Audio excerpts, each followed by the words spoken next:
Laserbeak eject Operation Caroline.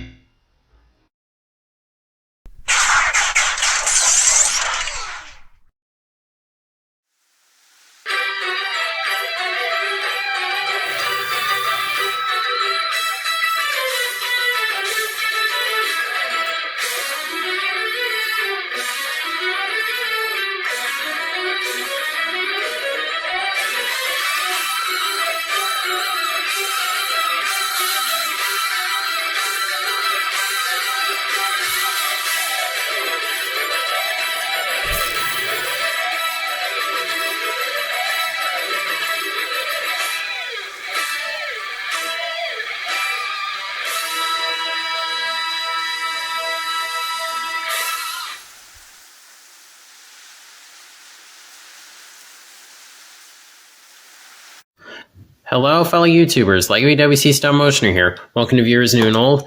And today I'm doing my list of disappointing Transformers of 2022. A lot of people may not like me after I do this video.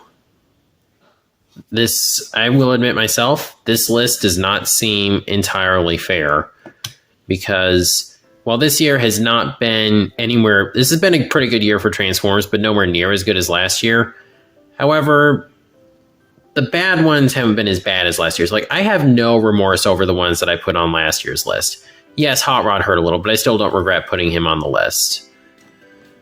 But with this one, there's really only one figure that I don't have any regret over putting on the list, and the other two are just because I wanted to do more than just most disappointing figure of the year. This guy is not one of them. I just have him here. He is a little disappointing, but to be fair, when I got him, I kind of knew he was not the best figure. I can't even get him into his car mode because the transformation just sucks. But yes, this is all based on my opinion, my experience. So I hope this doesn't make everybody too mad. Anyway, let's move on to number 3. Okay, guys, I understand, like, hardly anybody's going to agree with me on this. All I ask is that you at least hear me out.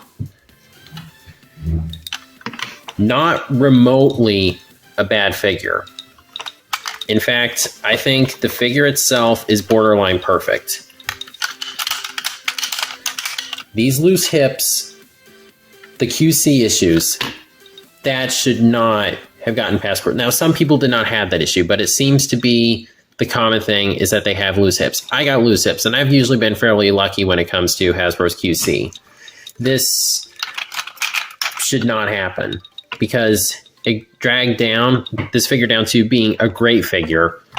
But if he didn't have these QC issues, he could have easily beaten Grimlock, because I think he looks good in both of his modes, and the transformation is crazy for a mainline figure. So, not disappointed in the figure, just the quality control. They need to work on that. So guys, please, nobody hate me. I hope I've explained myself well and you understand a little bit. And really the reason that I am even putting him on this list is because my list of favorite figures of the year isn't as big this time. It's just going to be 10. If it was more than 10, yeah, he probably would have been on the list, but just because it's not that big, I needed some figures for the disappointment list. I'm sorry, Sludge. Don't take this the wrong way. But yeah, he's number 3. Alright, this one's really unfair because this is a figure I did not even pick up. But I still have my reasons because it disappointed me so much to the point I didn't want to get him. Because I've been wanting them to do a Blitzwing, new Blitzwing for a while now. Like, the Titans Return one looked good, but I felt like they could do better. Now that's the one I want to get as my main G1 Blitzwing, because Robot mode, I think does look great. And then the tank mode, I think, looks decent. But that jet mode is complete and utter slag. Like, they weren't even trying with this. And, you know, it shouldn't be that big of a deal, because yes, I do primarily display these guys in robot mode. But just when I look at the figure, I think about how he's 1/3 great. The tank mode is tolerable, the jet mode is trash. And they want $56 for this? I just couldn't bring myself to pay that for something I thought just looked great in one of his 3 modes. I mean, you can get Springer, who's less, at least at the time of his release, and he has 2 decent-looking alt modes and a great-looking robot mode. So, yeah, not entirely fair because I don't own the figure, but just because it put me off to the point where I didn't want to get it, that has put Blitzwing at number 2. I'm sorry. Now, as I said, number 1, I don't have any remorse over putting him here. Bumblebee movie Soundwave. Definitely from Studio Series. Not a terrible figure, but it was a figure I was kind of wanting to stand by when he was first revealed and people were bashing him. Yes, I didn't think the alt mode looked that good, but I thought it might be okay at least once we got it in hand, and maybe he'd have a fun transformation. But I got it, and I kind of regret it a little bit. He looks great in robot mode. I won't deny that, but that's it. Alt mode is not good. It's just a lump of nothing. Transformation is so annoying with getting the legs all lined up. In robot mode, even though it looks good, the arm articulation is atrocious. I mean, look at how these shoulders work. He can't...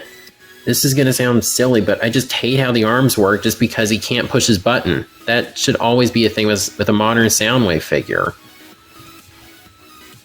And I don't know why, just the elbow movement just does not feel good. It just doesn't feel right. So yes, nowhere near as bad as last year's number 1 worst figure of the year, but still disappointing enough to earn a spot on number 1 on this year's list of most disappointing Transformers releases.